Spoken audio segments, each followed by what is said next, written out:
बिस्मिल्लाहिर्रहमानिर्रहीम। अस्सलाम वालेकुम। उम्मीद करती हूँ आप सब ठीक ठाक और खैरियत से होंगे।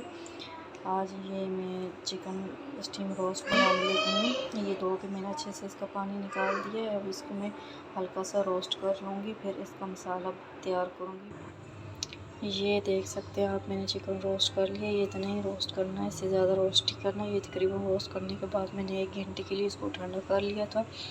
और ये मैंने 4 मिर्ची ली है, आधा लेमन काट के रख लिया है, तो 1 लहसुन ले लिया है। लहसुन आपकी मर्ज़ी है, आप शामिल करें या ना करें।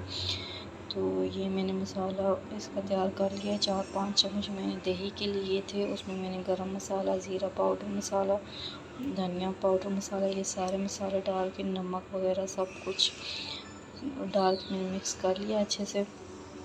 तो इसमें मैंने चाट मसाला भी डाला था, लाल मिर्ची पाउडर मसाला भी मैंने ऐड किया है। तो इसमें मैं केचप भी डाल रही थी, पर वो मेरे पास अभी मौजूद नहीं है। इसमें मैंने चिली सॉस, सोया सॉस भी डाला है, आधा लेमन का जूस भी शामिल किया है इसमें मैंने। अब मैं इसमें चिकन को अच्छी तरह मिक्स करके आप दिखाती हूँ आपको। ये देख सकते हैं मैंने साथ मसाला लगा लिया है। तो मसाला लगाते लगाते केचप आ गई थी, तो वो भी मैंने इसमें 3 चम्मच डाल दिए थे, और तेल भी इसके ऊपर डाले हैं। अब मैं इसको अच्छे से स्टीम कर लूँगी कवर करके।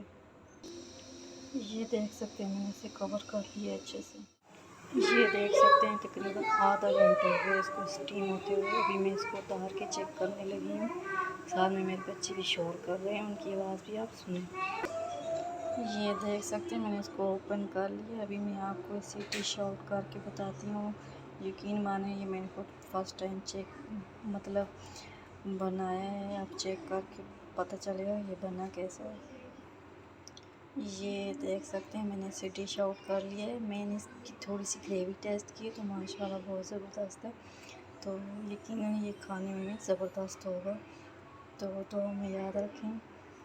Thank you very much. मेरी रेसिपी को देखने के लिए बहुत बहुत शुक्रिया। अल्लाह हाफ़िज़।